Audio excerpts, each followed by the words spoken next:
אם השיער שלך יבש, למרות שאת משתמשת במסכה, סרום ומנסה לטפל בו, יכול להיות שהבעיה מתחילה דווקא בשמפו.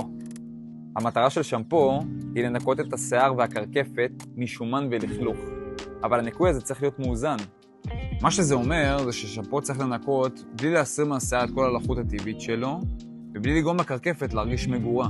יש שמפואים שמכילים SLS וסולפטים, שהם חומרי ניקוי אגרסיבי מדי, ואז בשימוש קבוע הם עלולים להשאיר את השיער יבש.